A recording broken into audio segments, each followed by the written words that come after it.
Banyak orang membaca syahadat sesudah berwudu hanya membaca asyhadu an la ilaha illallah wa asyhadu anna muhammadar rasulullah. Kurang. Yang benar adalah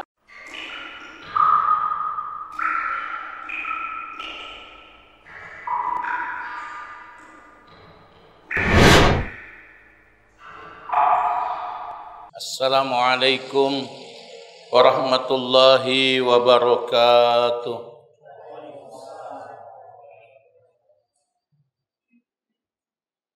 Innal hamdalillah nahmaduhu wa nasta'inuhu wa nastaghfiruh wa na'udzu billahi min syururi anfusina wa sayyiati a'malina. May yahdillahu fahuwal muhtad wa may yudlil falan tajida lahu waliyan mursyida. Asyhadu an la ilaha illallah wahdahu la syarikalah wa asyhadu anna Muhammadan abduhu wa rasuluh. Allahumma salli wa sallim wa barik ala hadzal nabiyil habibil karim wa ala alihi wa sahbihi ajma'in. Allahumma aslih lana dinana alladhi huwa ismatu amrina wa aslih lana dunyana allati fiha ma'ashuna wa aslih lana akhiratana allati fiha ma'aduna waj'alil hayata ziyadatan lana fi kulli khair waj'alil mauta rahatan lana min kulli syarr. Allahumma amin. Ya Allah, perbaikilah urusan agama kami yang merupakan pelindung semua urusan kami. Perbaikilah urusan duniawi kami yang merupakan tempat tinggal sementara kami. Perbaikilah urusan akhirat kami yang merupakan tempat kembali kami. Jadikanlah kehidupan kami sebagai tambahan kebaikan selalu, dan jadikanlah kematian kami sebagai kebebasan dari semua keburukan. Allahumma amin. Amma ba'd.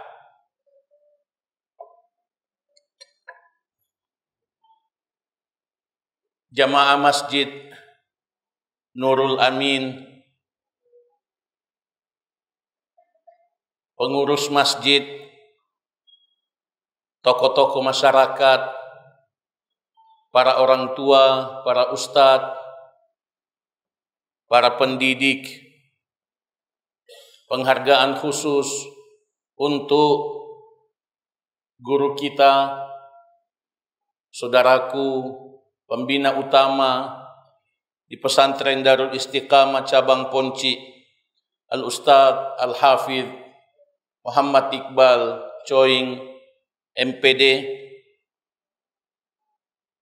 Beliau juga sebagai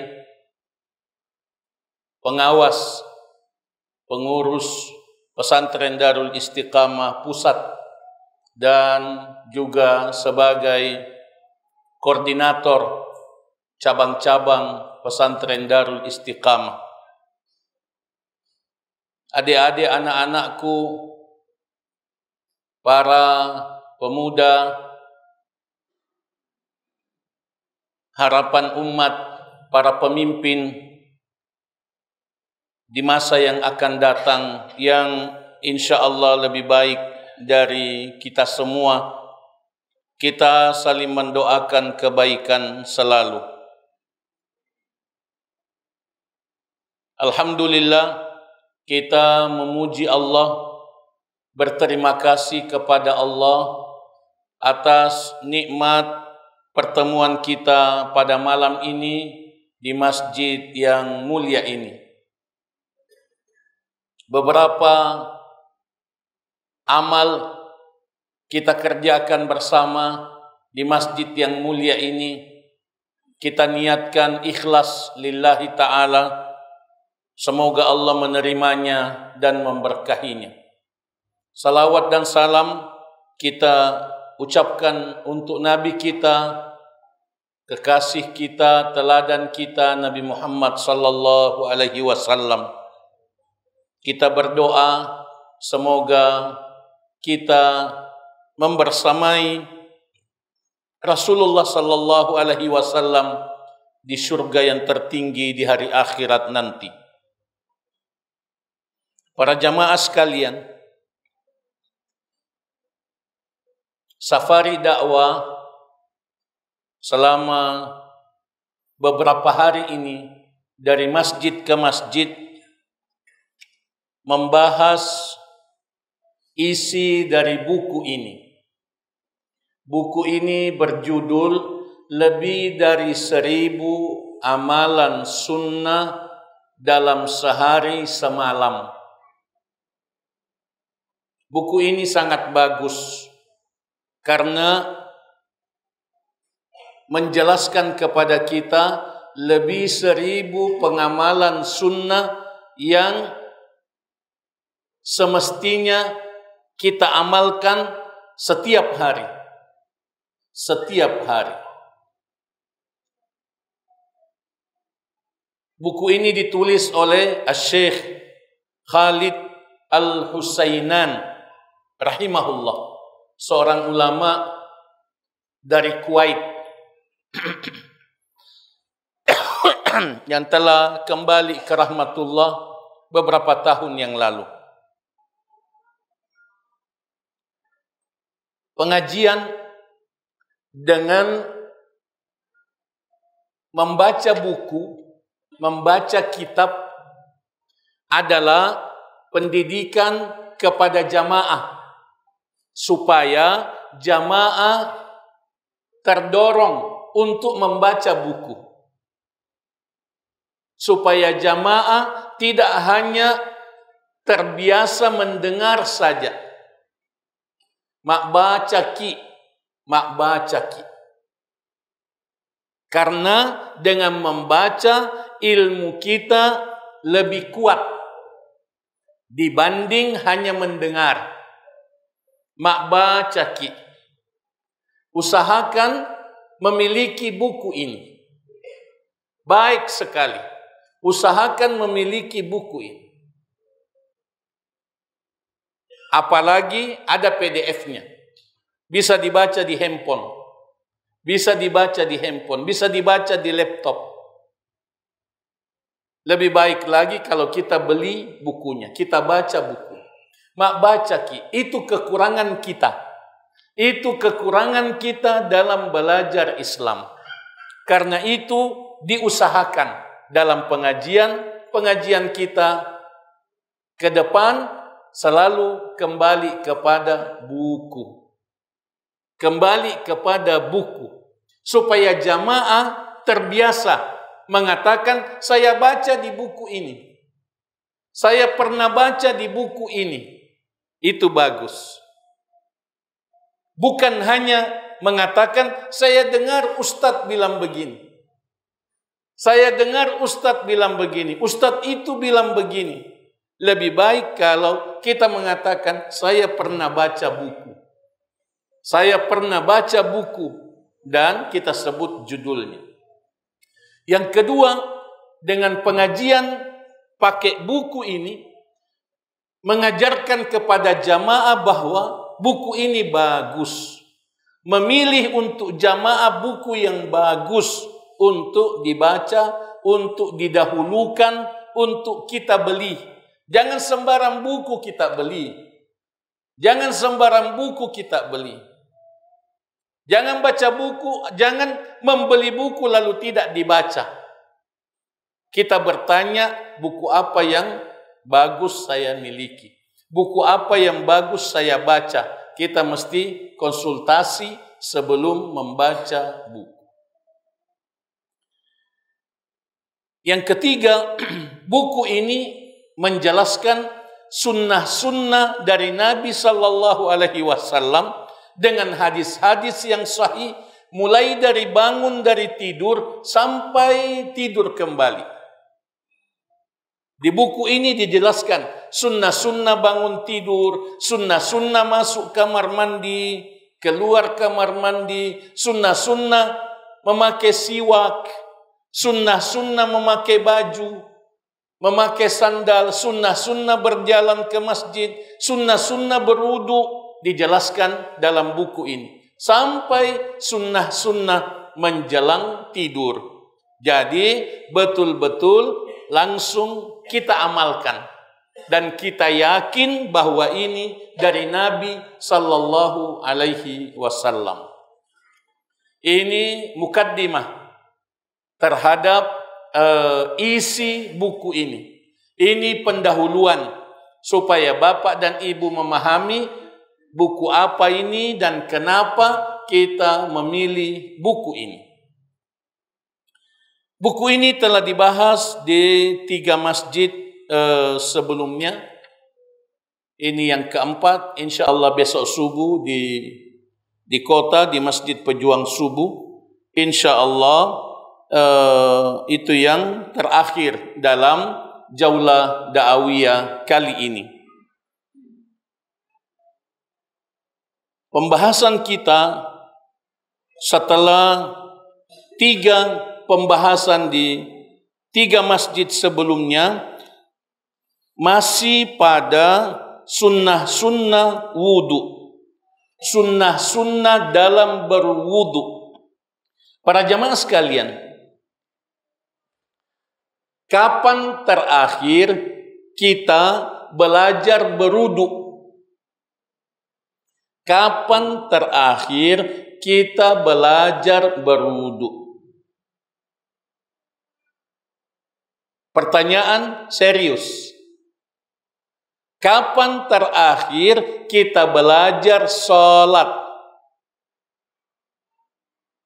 Baik gerakannya maupun bacaannya.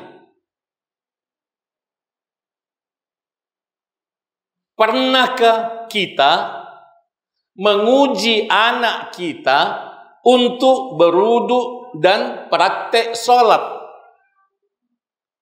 Pernahkah kita tes anak kita bagaimana dia berwudu dan bagaimana dia sholat? Penting. Penting sekali. Karena mempelajari wudu, mempelajari sholat bukan cuma 1 kali seumur hidup. Belajar berwudu, belajar sholat mesti diulang-ulangi. Oleh karena banyak hadis tentang wudu, tentang sholat yang belum diperhatikan, belum kita pelajari, belum kita dapatkan, atau pernah dipelajari tapi dilupakan. Ini dipahami terutama dari pertanyaan-pertanyaan dari para jamaah dalam pengajian-pengajian yang telah lalu. Sekarang sunnah yang ke-10. Sunnah yang ke-10 dalam berwudu. Dalam berwudu ada 19 sunnah. Ada 19 sunnah. Sunnah yang ke-10 ialah menyela-nyela jari kedua tangan dan kedua kaki. Begini. Menyela-nyela artinya begini. Dengan tangan yang basah dicelah-celahi kedua jari-jari tangan dan kaki. Begitu juga kaki. Itu sunnah. Jadi tidak cukup hanya dengan dibasahi. Tidak cukup hanya dengan dibasahi. Dibawa keran kasih begini. Dibawa keran kakinya dikasih begini. Tidak dipegang. Itu tidak sesuai dengan sunnah. Mesti dipegang dan dicelah-celahi jari-jari kaki. Itu sunnah. Nabi SAW bersabda, asbigil wudu wa khallil bainal asabi'. Hadis Abu Dawud, At-Tirmidzi, An-Nasa'i, Ibnu Majah, disahihkan oleh Syekh Al-Albani. Sempurnakanlah wudu dan basuhlah sela-sela jari-jari. Maksudnya jari-jari tangan dan jari-jari kaki. 11. At-tayammun atau at-tayammun, memulai dari kanan. Kalau berwudu, membasuh tangan sampai di siku, memulai dari kanan sebelum kiri. Sebelum kiri. Sebagian ulama mengatakan ini bukan sunnah, ini wajib. Ini wajib, bukan hanya sunnah. Mendahulukan membasuh anggota tangan dan kaki sebelah kanan, kemudian baru yang sebelah kiri. Rasul sallallahu alaihi wasallam mencontohkan, yu'jibuhu tayammunu fi tana'ulihi wa tarajjulihi wa tuhurihi wa fi sya'nihi kullih. Rasul sallallahu alaihi wasallam itu sangat menyukai, sangat menyenangi mendahulukan yang kanan pada saat memakai alas kaki, pada saat menyisir rambut, dahulukan yang kanan. Pada saat berwudu, dahulukan yang kanan, dan pada semua urusan beliau. Para ulama menjelaskan hadis ini sahih, riwayat Al-Imam Al-Bukhari dan Muslim. Ini ditambah penjelasan bahwa mendahulukan yang kanan pada saat memakai sandal, tapi mendahulukan yang kiri pada saat membuka sandal. Dahulukan yang kanan pada saat pakai baju. Pada saat pakai baju, dahulukan yang kanan. Tapi pada saat buka baju, dahulukan yang kiri. Pada saat buka baju, dahulukan yang kiri.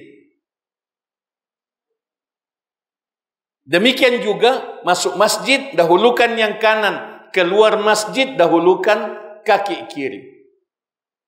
Pada saat masuk kamar mandi, dahulukan yang kiri. Keluar dari kamar mandi, dahulukan yang kanan.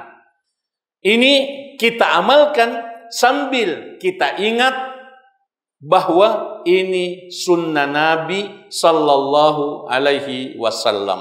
Ini adalah sunnah Nabi sallallahu alaihi wasallam. Dengan mengucapkan itu dalam hati, insya Allah kita dapat pahala dengan mengamalkan sunnah-sunnah seperti itu. 12.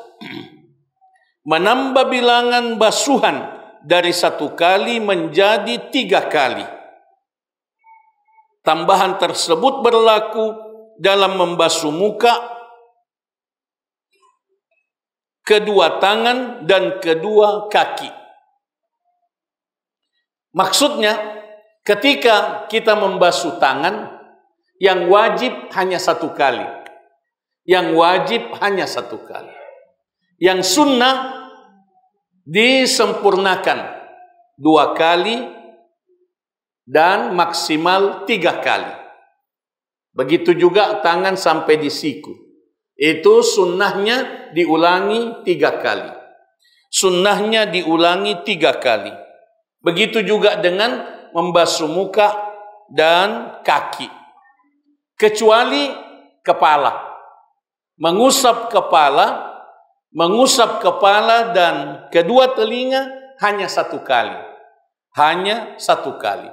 Karena demikianlah yang dicontohkan dan diajarkan oleh Rasulullah sallallahu alaihi wasallam. 13. Mengucapkan 2 kalimat syahadat setelah selesai berwudu. Setelah selesai berwudu. membaca asyhadu an la ilaha illallah wahdahu la syarikalah wa asyhadu anna Muhammadan abduhu wa rasuluh. Ini hadis sahih riwayat Al-Imam Muslim. Perhatian, banyak orang membaca syahadat sesudah berudu hanya membaca asyhadu an la ilaha illallah wa asyhadu anna Muhammadar Rasulullah. Kurang.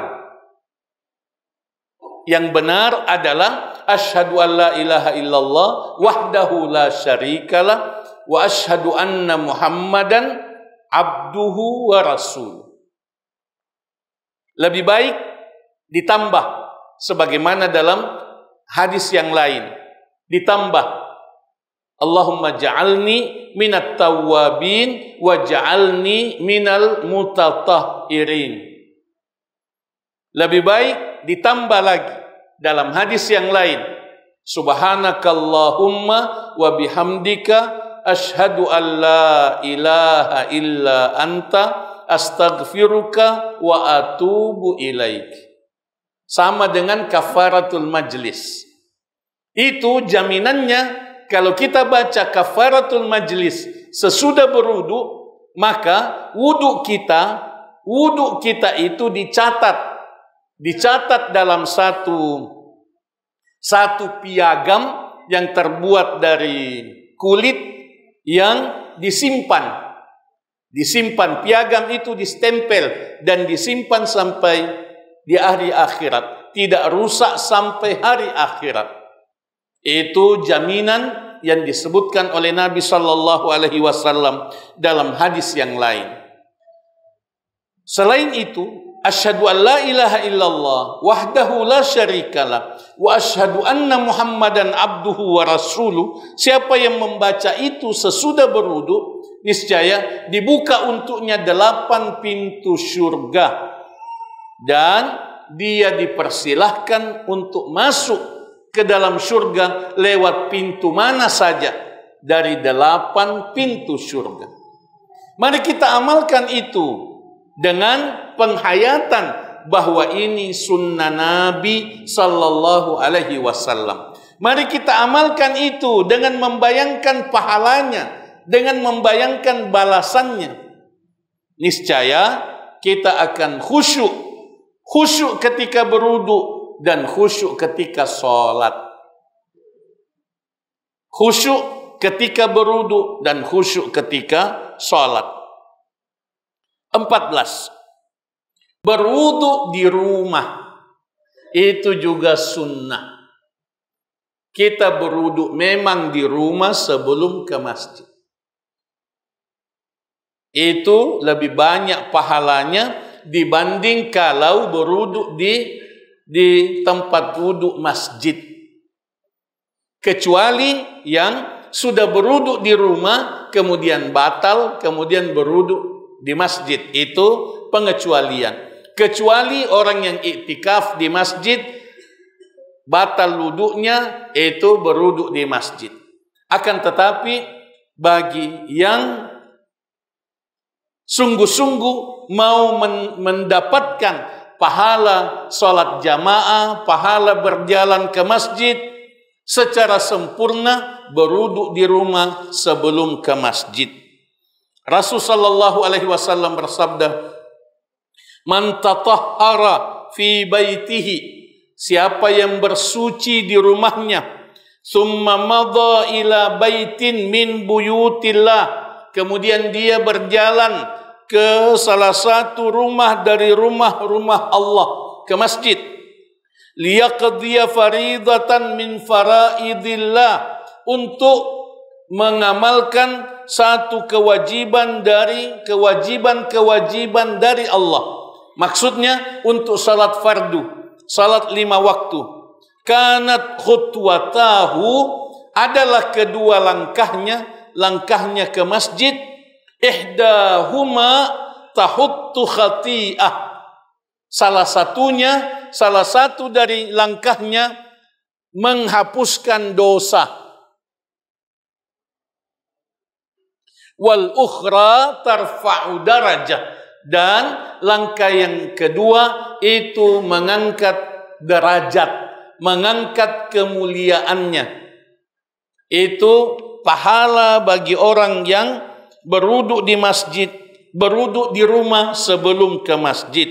Hadis riwayat Al-Imam Muslim. Itu sunnah yang ke-14. Sunnah yang ke-14. Ini kita amalkan juga dengan meyakini balasannya, meyakini pahalanya dari Allah Subhanahu wa taala. 15. Ad-dalk, menggosok anggota wudu.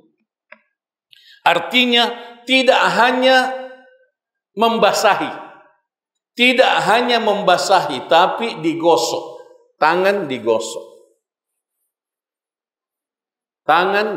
kaki digosok. Bukan hanya sekedar dibasahi. Itu yang dimaksud dengan ad-dalk, dan itu adalah sunnah. 16. Berhemat dalam menggunakan air. Menggunakan air untuk berwudu dianjurkan untuk hemat. Jangan terlalu banyak. Satu timba untuk berwudu itu cukup. Nabi SAW berwudu dengan satu mud begini air. Cukup untuk berwudu, mulai dari tangan sampai ke kaki. Kira-kira 1 gelas. 1 gelas. Itu dipakai berwudu oleh Nabi SAW. Kana sallallahu alaihi wasallam yatawaddau bimudd. Nabi sallallahu alaihi wasallam itu berwudu dengan 1 mudd.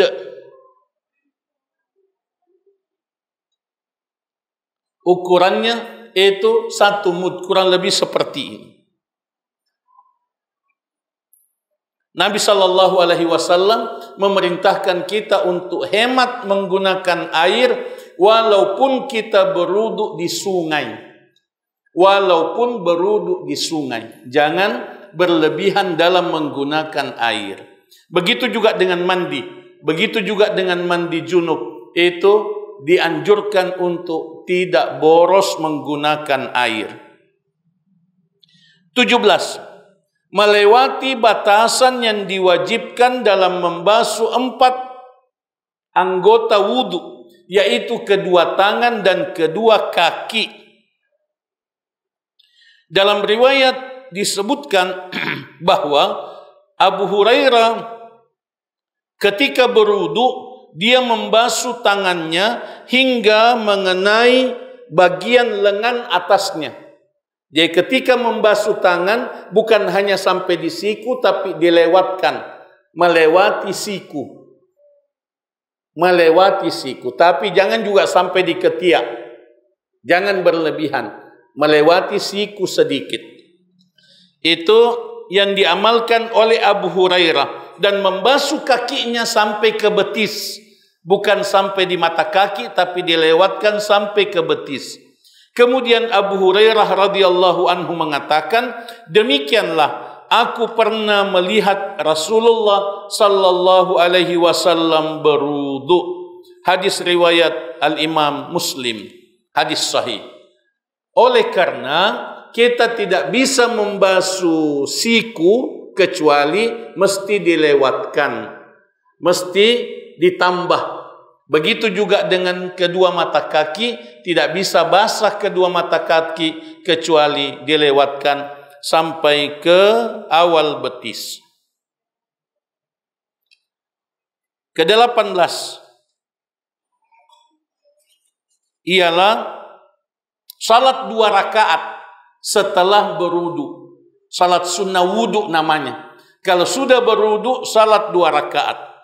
Rasul sallallahu alaihi wasallam bersabda, "Man tawaddaa nahwa wudu'i hadza." Siapa yang berwudu seperti wuduku ini, summa shalla rak'ataini, kemudian dia salat 2 rakaat, la yuhadditsu fihi ma nafsah, dia tidak bicara dengan dirinya pada 2 rakaat itu. Maksudnya dia tidak pikirkan yang lain, dia tidak pikirkan dunia.